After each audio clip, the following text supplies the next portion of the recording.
talking about proof of funds. They want to know, where did the money come from? Did you steal it? Did you get it illegally, legally? Like, what's happening here?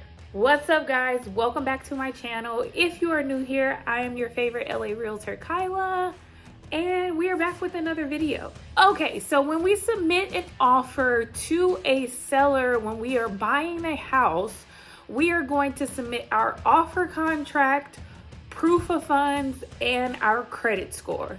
So today we're jumping into the proof of funds. Now, proof of funds is exactly what it says. Proof of funds. Proof of money. Where is the cash? Show me the money. All of that. When you're in the process of buying a home, your lender is going to request a proof of funds from you, which is going to be your bank statements physically showing that the money is in your account or wherever the money is coming from. We need a statement that physically says that you have the money there.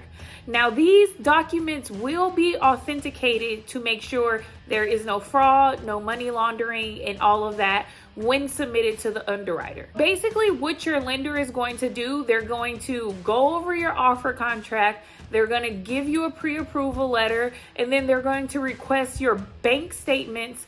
When you're submitting to a lender, lenders ask for the last 2 months of bank statements so they can see your activity for the last 60 days.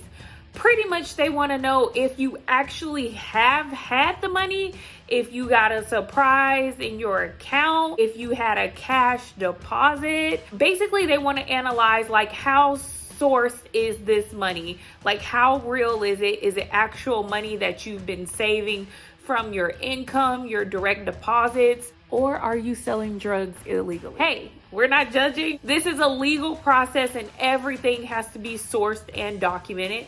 That is one. Now, if the money is not seen in the bank accounts for the last 2 bank statements, then you're kind of going to have to either give some insight to what is going on.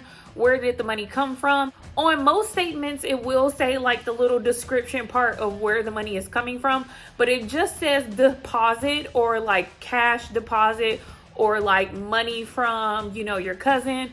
We want to make sure that you aren't borrowing money like illegally. We want to make sure there is no money laundering going on. So if it is random, I would say, hey, there's nothing I can say. It's just, you got to wait till next month and see what happens. The main thing here is that the lender wants to see that the money is seasoned and been sitting for about 60 to 90 days. That is the main goal here. I will be the bearer of bad news and tell you that that money that you have in the shoebox or under your mattress in your lockbox or whatever, it's not gonna work. So number 2 is cash is not king in the home buying process. I'm sorry to say, it's a hard reality that we have to face because, trust me, I get it. A lot of people don't trust their money sitting in the banks, but there are laws behind money sitting in the banks. Hey, I know we see things on the news that have happened to other people in their bank accounts, but there are laws behind this, and if something is like not correct or wrong, then you will be protected. Like, by law, you are protected, especially depending on what generation you come from. Everybody's like, banks are fraud, cash is king. This is 2023. Most restaurants and stores are even cashless at this point. This is kind of the main thing that you want to think about when you're starting the home buying process. If you have $50,000 that you've saved hardcore, not done anything with, and it is just hardcore cash, I would say deposit it into a bank account, deposit it into savings account where nothing is connected to that. Hey, trust me, I get it. I know we all have to, our emergency fund sometimes becomes like our little play money or, for a rainy day. So that is okay to kind of teeter-totter around with it. But if you have a hunk of money that needs to be sourced and you want to purchase a home, I would say deposit it into account. let it sit for 2 months, or at least let it sit for 30 days. Let it sit for February and March, apply for the mortgage in April. Or since we're pretty much at the end of February, deposit it now so that statement can close out. And then that way March and April statement, it is already relevant. And then in May, you go to the lender and say, hey, I got money. Now, on the other hand, I know some people do give gifts of money. So in some places you can be gifted up to $250,000 without being taxed on it. So I know that that is possible. So if you do receive a gift, or if you know that you're going to receive a gift kind of out of nowhere, maybe from a relative or like a friend or somebody that knows you're going to go through the home buying process, again, this money has to be sourced. What your lender is going to do is give you a gift letter for you and the person that is giving you the money to sign. And it basically explains where the money is coming from, that you are gifting them this money, and so on and so forth. So again, all of this has to be documented. When it comes to the mortgage process, 2008 was like hell.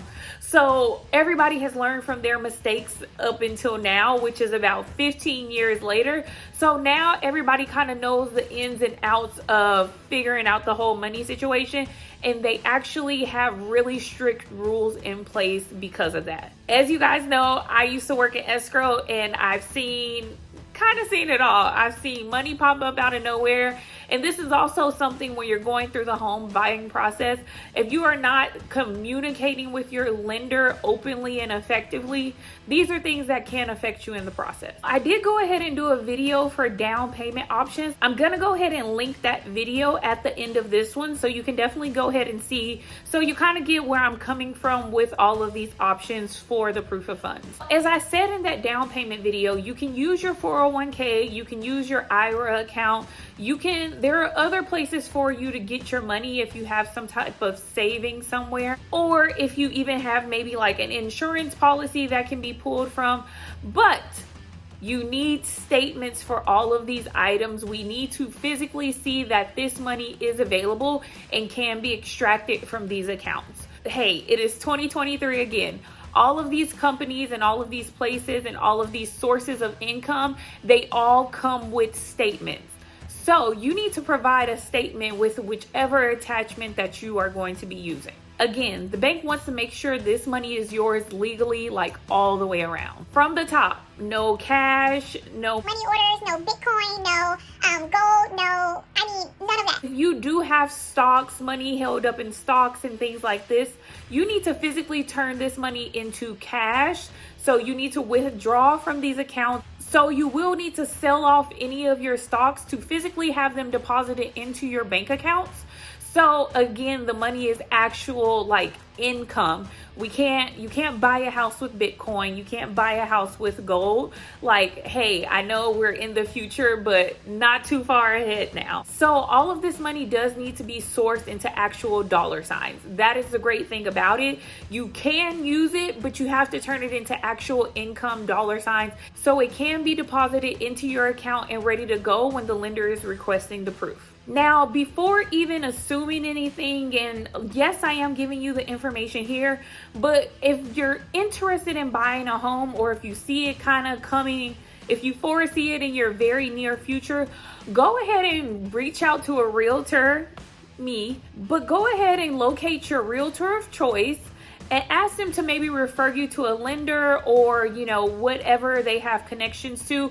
Or if you just want to go ahead and reach out to a lender first, you can always do a pre-qualification, let them know your situation. A lender is always going to advise accordingly what you need to do in order to proceed. So if you do have the cash under the mattress, which I know we all kind of have a little something tucked away, but if that is going to be the majority of your pot for your home purchase, then you need to go ahead and start seasoning that money immediately. And the lender will advise you on how to do it, what your options are. I am not a lender, but I do know, trust me, I've seen it all. I've seen it through escrow. I've seen it in some transactions that I have dealt with. So I just know what happens on the back end. And of course, I get the call from the client. because remember, I cannot submit the offer without the proof of funds or your pre-approval letter, but the pre-approval we'll come back to in another video. So I hope you guys find this video really helpful. Like I said, I'm gonna go ahead and link my down payment options video, just some tips and tricks for down payment.